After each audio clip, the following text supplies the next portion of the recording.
Donc on accueille maintenant professeur Gouel de Paris qui va nous parler du choc anaphylactique au bloc opératoire. Merci beaucoup. Merci beaucoup à l'ensemble des organisateurs de m'avoir invité pour cette session. Voilà, attendez. Hop.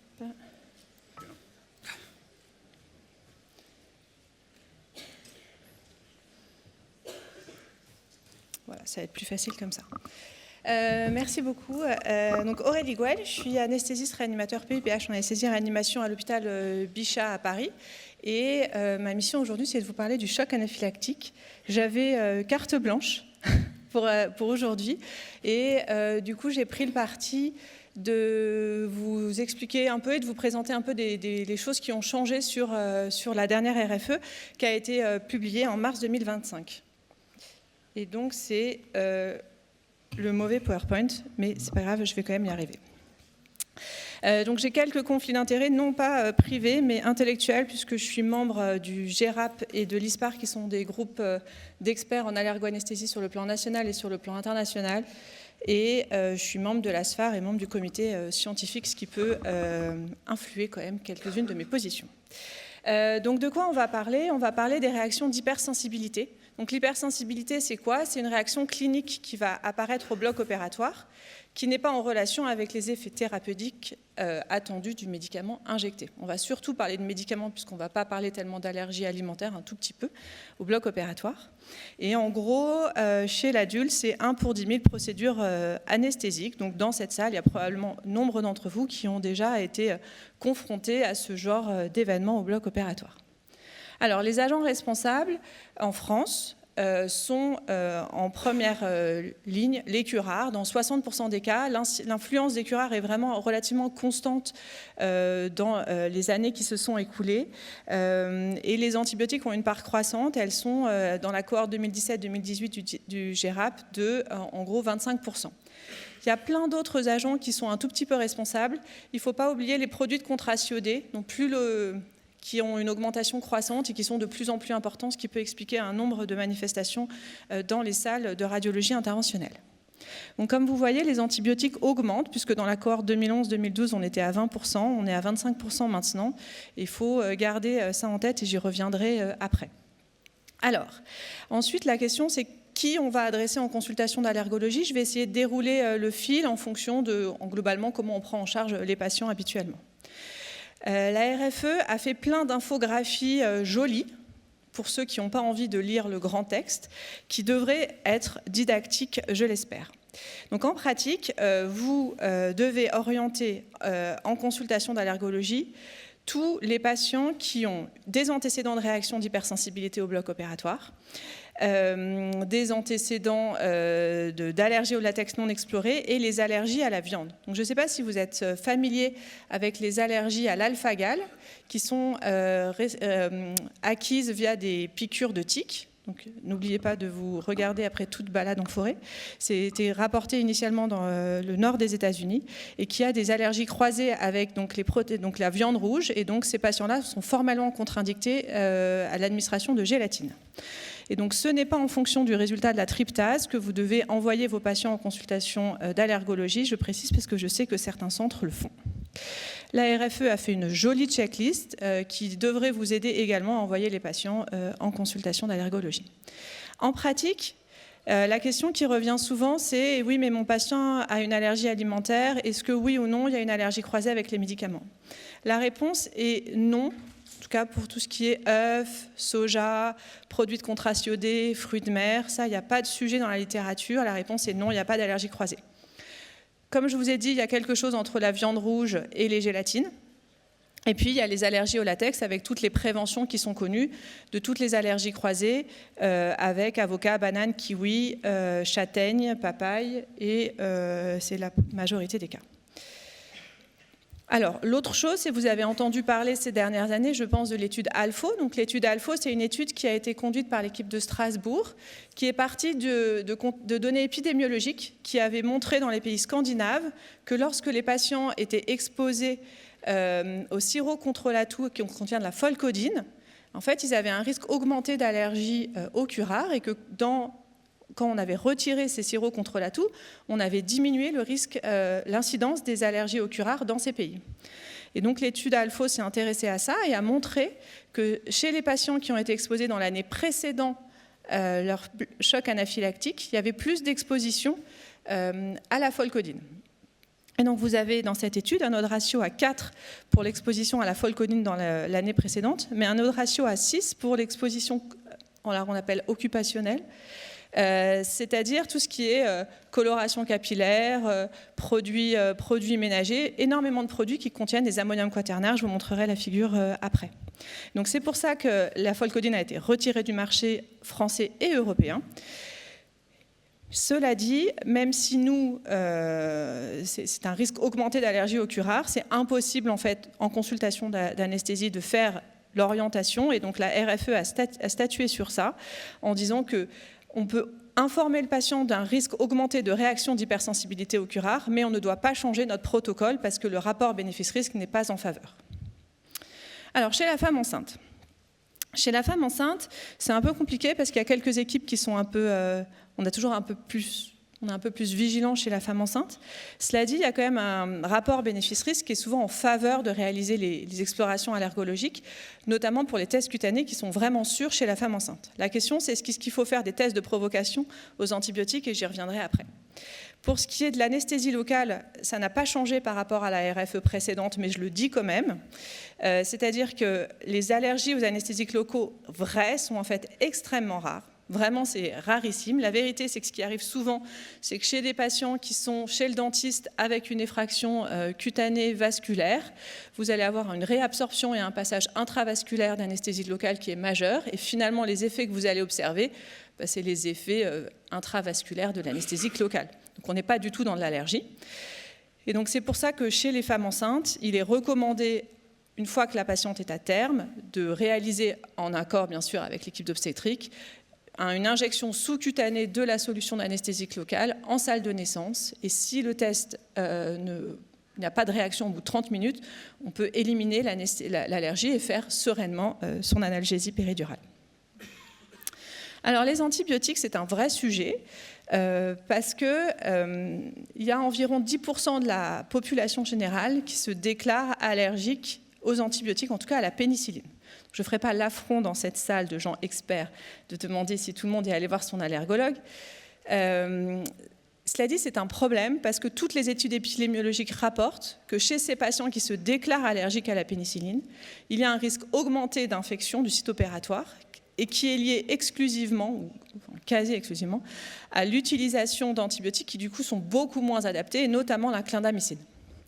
C'est pour ça que j'ai dit que je n'avais pas de conflit d'intérêt pour expliquer pourquoi je pouvais me positionner sur certains médicaments.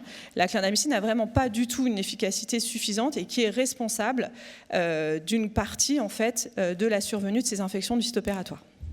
Et c'est compliqué parce que le mécanisme n'est pas si simple, et parce que lorsqu'un patient est allergique à l'amoxicilline, en fait, il est allergique soit à son noyau bêta-lactame, qui est ici, soit à la chaîne latérale. Et en fait, c'est assez rare les allergies au noyau bêta-lactame, et surtout, ce n'est pas les mêmes en fait, à pH physiologique.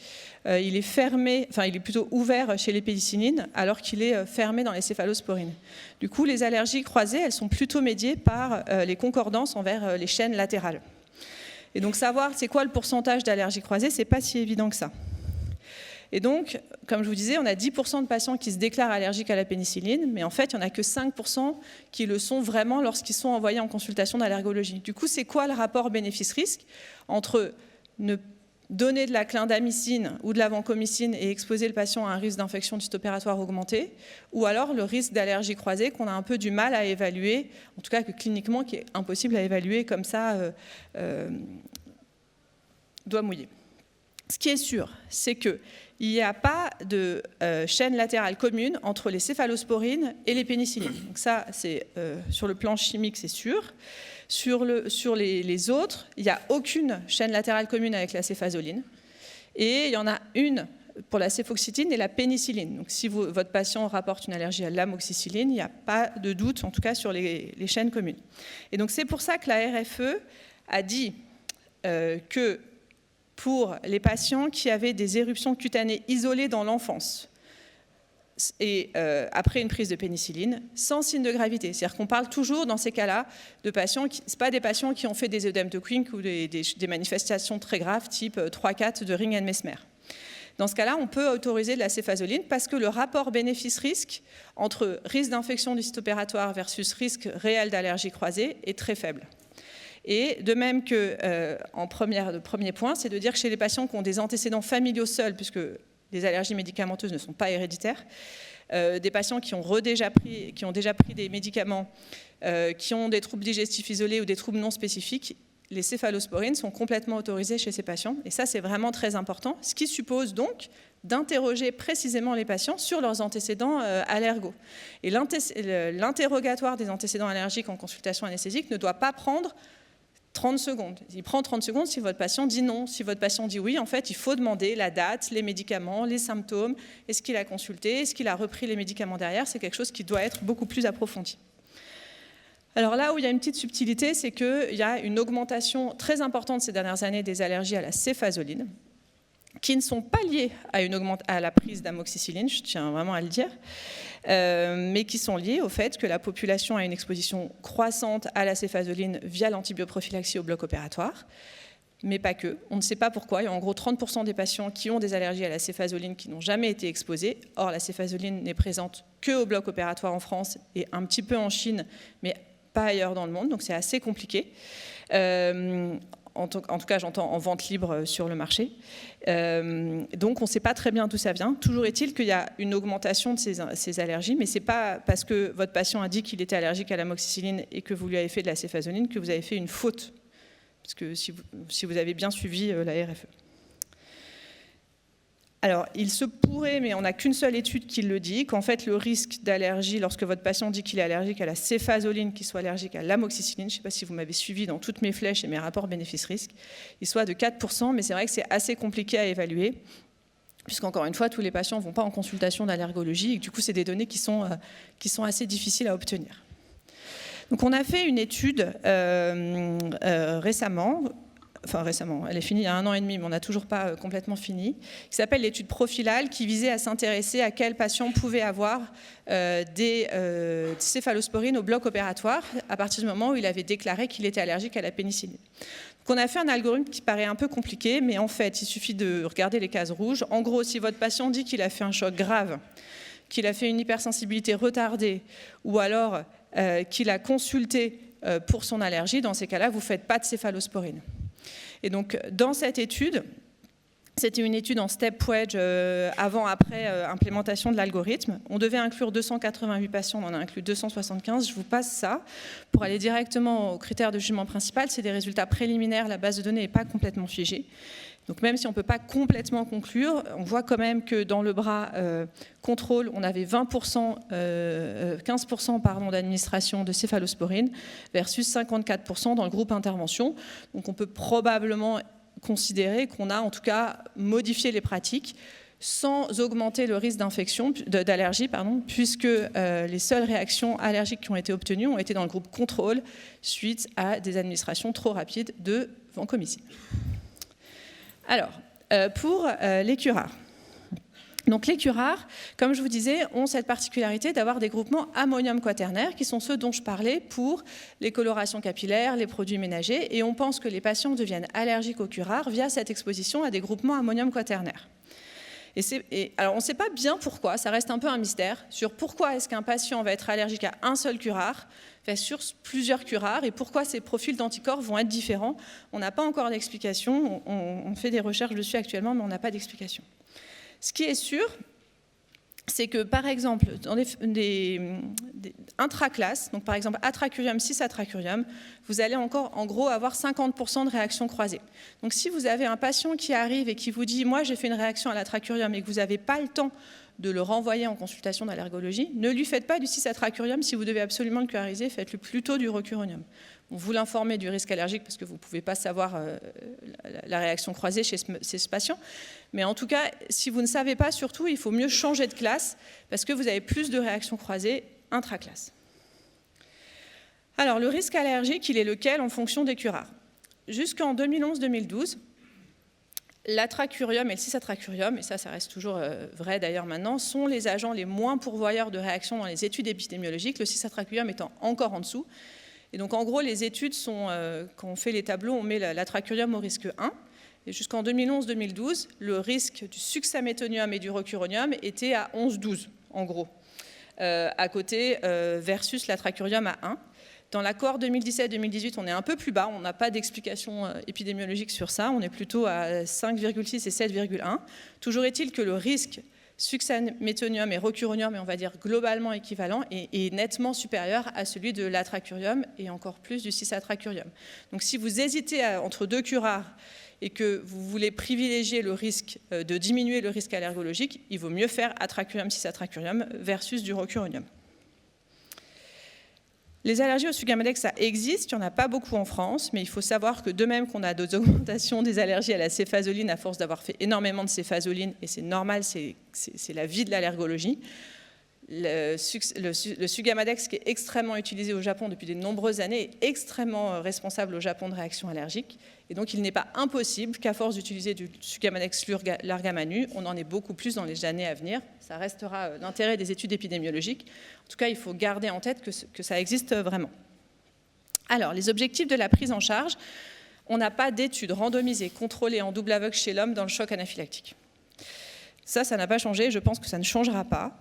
Et donc les objectifs de la prise en charge sont basés sur les mécanismes physiopathologiques sur lesquels j'ai pris le parti de ne pas revenir, qui sont donc basés sur le mécanisme d'insuffisance vasculaire. Et donc l'objectif, c'est de restaurer cette circulation efficace. Et ça se base sur l'adrénaline et l'expansion vasculaire. Et c'est l'adrénaline et pas la baby-noradrénaline, même si votre baby-noradrénaline est branchée. Pourquoi ? Parce qu'en fait, votre adrénaline a un effet particulier via les récepteurs β1 et β2 qui sont à la surface des cellules, parce que ça diminue le relargage des médiateurs, et donc ça a un effet un peu immunomodulateur, ce que votre noradrénaline n'aura pas. Et donc c'est vraiment l'adrénaline qui est le traitement de référence, même si vous pouvez commencer avec votre baby noradrénaline si elle est déjà branchée, il reste que le traitement le plus efficace et celui qui est recommandé est l'adrénaline. Alors, pareil, jolie infographie de la RFE pour essayer d'être un peu dichotomique sur les prises en charge en fonction des gravités de la réaction. Le grade 1, pas de traitement, mais surtout ce qui est important, c'est que ce qui est bien écrit ici, c'est qu'on poursuit la chirurgie et on reste sur le parcours de soins standard du patient. Je regarde juste pour vérifier si je suis dans les temps. Le grade 2, les doses d'adrénaline n'ont pas changé. Par contre, ce qui est très important et ce qui a été bien souligné dans la RFE, c'est le remplissage, et qu'il est extrêmement important d'avoir un remplissage qui est agressif, efficace, et c'est 500 ml chez l'adulte dans les 10 minutes chez un patient qui fait un grade 2. On a plutôt tendance à poursuivre la chirurgie. On peut faire une SSPI prolongée sur la journée, mais on n'est pas obligé de le garder 24 heures en salle de réveil. Ensuite, les grades 3, là, le remplissage vasculaire, les doses d'adrénaline n'ont pas changé depuis les RFE précédentes. On est vraiment sur 1 litre de remplissage minimum et c'est 10 minutes. Il faut que la réanimation soit efficace en 10 minutes. Et vous ne pourrez jamais compenser assez le remplissage, et je vais vous expliquer après pourquoi.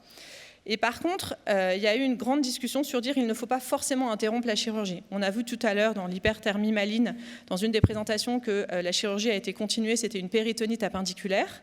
En fait, c'est un peu pareil dans le choc anaphylactique. C'est-à-dire que si votre patient est stabilisé et que vous êtes sur une chirurgie carcinologique ou une chirurgie en urgence, il faut discuter du rapport bénéfice-risque, parce que si vous arrêtez la chirurgie, il faut garder en tête qu'il va falloir la reprogrammer.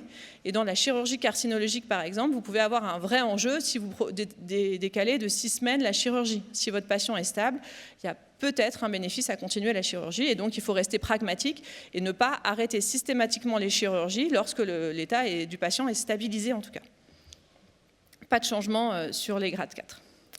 Alors le remplissage vasculaire, je vais vous montrer une petite étude animale. Je vais vous faire ça très rapidement. En gros, vous avez des rats, on leur fait un choc anaphylactique à l'ovalbumine, donc les protéines de l'œuf, et ils ont testé différents solutés de remplissage vasculaire. Les modèles animaux dans l'anaphylaxie, c'est complètement artificiel. Soyons bien clairs, ils savent exactement très bien à quel moment arrive le choc anaphylactique. Nous, on ne fait pas le diagnostic de façon aussi immédiate. Donc imaginez si eux, ils n'y arrivent pas, nous, c'est sûr que chez l'homme, on n'y arrive pas du tout. Donc en tout cas, ils étaient vraiment au courant de quand allait arriver le choc. Et donc, ils ont testé différents solutés de remplissage et ils se sont dit, OK, pour évaluer ma perte vasculaire, je vais mesurer l'hématocrit via un hémoQ, parce que c'est très rapide, très efficace, et de toute façon, ça représente bien l'hémodilution, l'hémoconcentration. Et quel que soit le soluté de remplissage qu'ils ont utilisé, quel que soit le temps auquel ils l'ont évalué, ils n'ont jamais réussi à rétablir l'hématocrit initial. Ce qui veut dire que dans une étude expérimentale, ils n'arrivent pas à remplacer la fuite vasculaire, ce qui veut dire que chez l'homme, si on ne fait pas une stratégie agressive de remplissage, on ne va probablement pas y arriver. Donc c'est vraiment important de le garder en tête. Donc je ne vais pas m'attarder sur les techniques alternatives dans le cas de choc réfractaire. Je voulais juste vous dire que le Sugamadex, ça ne marche pas. Donc ça a été écrit dans la RFE. L'ECMO, vous pouvez l'utiliser, mais seulement dans les centres experts. Et pour ce qui est anaphylaxie réfractaire, il faut bien caractériser le profil hémodynamique de vos patients. Et dans ce cas-là, il faut avoir un recours à l'ETT, idéalement à l'ETO. Et c'est seulement ça qui va vous permettre de savoir si vous êtes plutôt dans un profil hypovolémique, défaillance vasculaire ou défaillance cardiaque. Et à ce moment-là, ça vous permettra de stratifier en fonction de votre stratégie alternative. Alors en 2 mots, les traitements du choc, traitement étiologique, il faut savoir que 30% des patients, c'est la colonne de droite en orange, qui vont en consultation d'allergologie, n'ont pas de conclusion à la fin. Ce qui est un vrai problème, ce qui pose plein de soucis de prise en charge, et c'est pour ça qu'on fait de la recherche sur la question. Vos diagnostics qui sont basés sur le mécanisme IgE, donc vous allez doser des médiateurs, des anticorps, et puis faire des tests cutanés. Pourquoi c'est important de les faire précocement? Parce que vous voyez, les demi-vies, elles sont très courtes, en tout cas pour l'histamine. Donc vous avez un premier temps très précoce à faire, un deuxième temps un peu plus intermédiaire à 2 heures, et un temps tardif pour évaluer la cinétique de la tryptase. Il faut savoir qu'il y a des faux négatifs pour l'histamine, que sont la femme enceinte à partir du 2e trimestre de la grossesse et les patients sous héparine. Donc pareil, très jolie infographie qui vous explique que vous faites un premier bilan le plus précoce possible, ensuite un bilan pour évaluer le pic de la tryptase, un bilan tardif pour faire la tryptase puisque vous avez des patients qui ont des mastocytoses, et puis des tests cutanés à distance qui vont permettre de valider cette réaction. Donc en consultation d'anesthésie, interrogatoire exhaustif. Si votre patient vous dit « moi j'ai un antécédent d'allergie », il faut creuser la question et pas noter juste « oui, allergie ». Il faut réfléchir vraiment, est-ce que votre patient est vraiment allergique?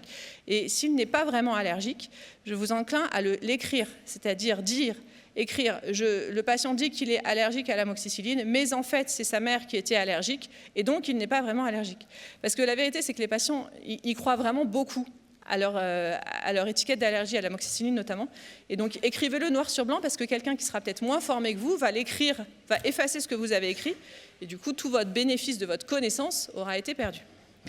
Les allergies alimentaires, il n'y a pas de réaction croisée, en tout cas avec le propofol, etc.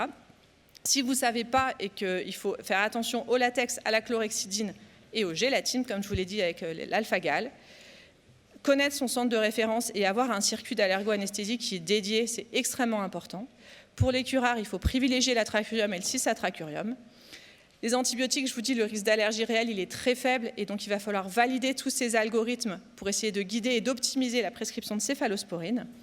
Le bilan étiologique, c'est hyper important parce que si vous ne le faites pas, vous allez mettre en défaut vos patients, les autres qui vont prendre en charge le patient derrière. Ne pas oublier l'adrénaline et le remplissage vasculaire dans la prise en charge. Et puis ensuite, adapter le reste en fonction du phénotype des patients. Je vous remercie pour votre attention.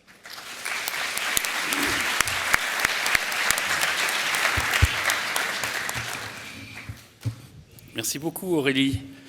Est-ce qu'il y a des questions? Oui, je vois un bras qui se lève.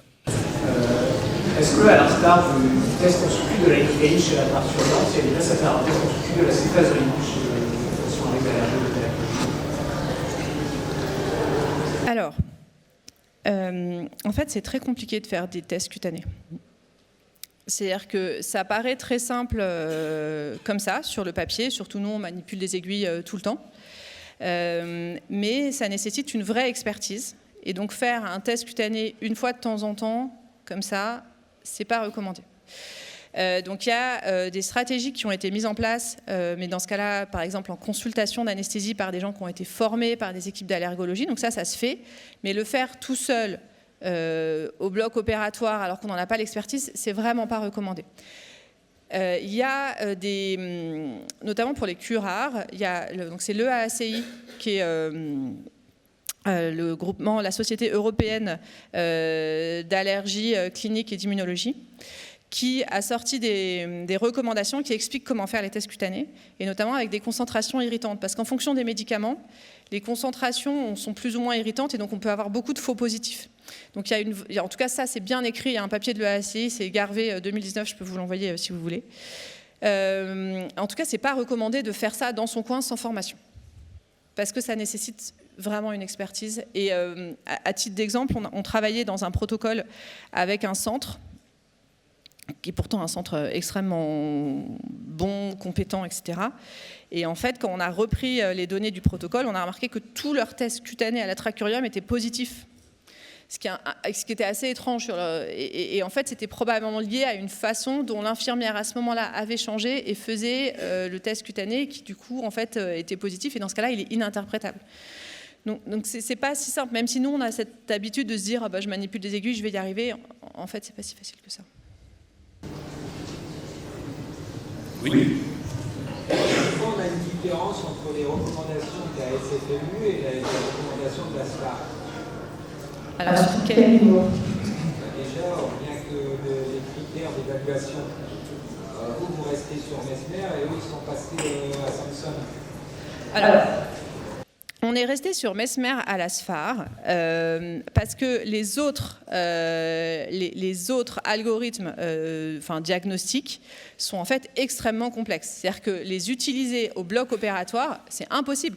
Donc ça fonctionne pour de la recherche, mais je sais, je faisais partie du groupe de cette question-là. Donc en fait, je les connais, mais en fait c'est inapplicable. Et en plus, comme les stratégies thérapeutiques sont ensuite axés sur les gravités des patients en fonction des grades, il faut quand même quelque chose qu'on puisse évaluer rapidement. Si vous commencez à réfléchir dans votre tête, déjà c'est un diagnostic qui n'est pas simple en fait. Je n'ai pas abordé la question diagnostic clinique, mais le diagnostic c'est assez compliqué. Il y a énormément de diagnostics différentiels au bloc opératoire.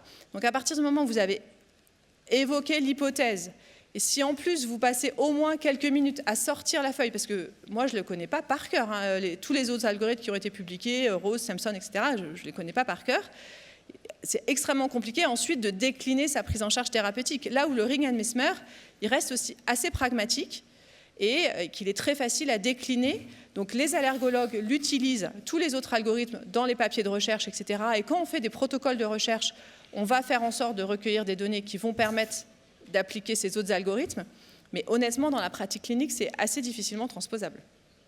Ce qui a été annoncé au moment de la réaction de la SFMU, c'était justement que c'était plus simple sur le sol que le Mesmer, ça déclarait justement plus facilement les reconnaissances d'anaphylaxie sur des situations basiques. Écoutez, je suis assez étonnée parce que vraiment, ce n'est pas du tout la notion que j'en ai, en tout cas dans la pratique clinique.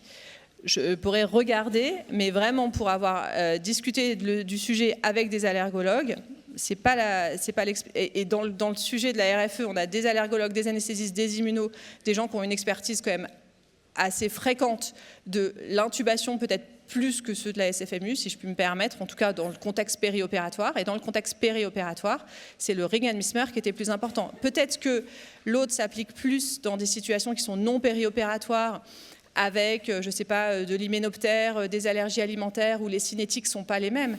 On n'est quand même pas du tout dans le même contexte. C'est-à-dire qu'aller à domicile de quelqu'un qui fait un choc anaphylactique de grade 3 à l'amoxicilline ou à une piqûre de guêpe, je pense qu'on n'est pas quand même dans les mêmes délais. On est sur de la prise orale, de la prise IV.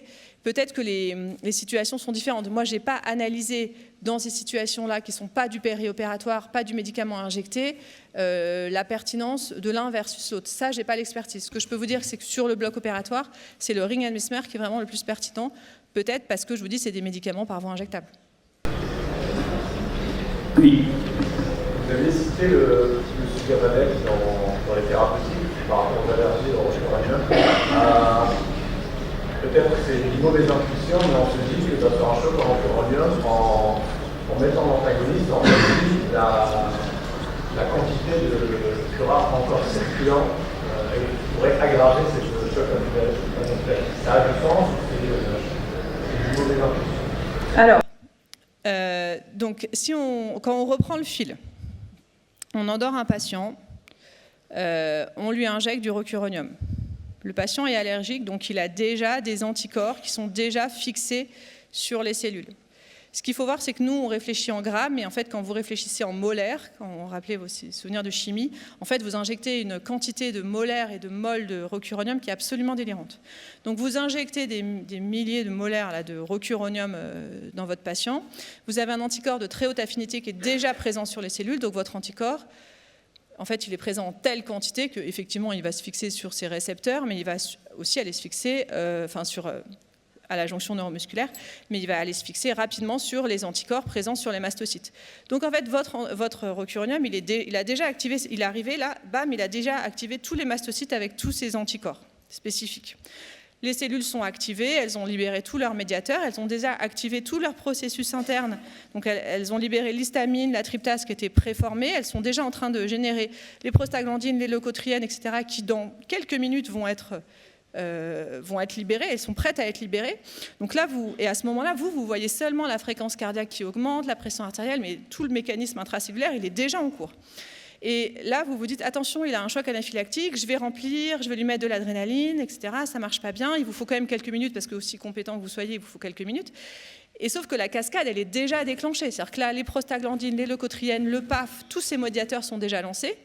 Et donc, vous êtes déjà à 5, 6, 7, 8 minutes de l'activation cellulaire généralisée avec toutes les activations sur les récepteurs adrénergiques. Et seulement à ce moment-là, vous allez essayer le Sugammadex. Et le Sugammadex, ça ne vous inhibe pas l'activation cellulaire qui est généralisée, qui est déjà déclenchée. Donc sur le plan physiopathologique, ça n'a aucun rationnel, parce que justement, vous n'allez pas y arriver, parce que vous arrivez de toute façon beaucoup trop tard. Il faudrait réussir à le capter avant qu'il se soit fixé sur le récepteur de très haute affinité. En fait, les mécanismes IgE, c'est des récepteurs CDFC gamma R1, qui sont vraiment des récepteurs de très très haute affinité, qui sont déjà tout près. Et donc, en fait, vous arrivez beaucoup trop tard. Donc au contraire, sur le plan physiopathologique, ça n'a aucun rationnel.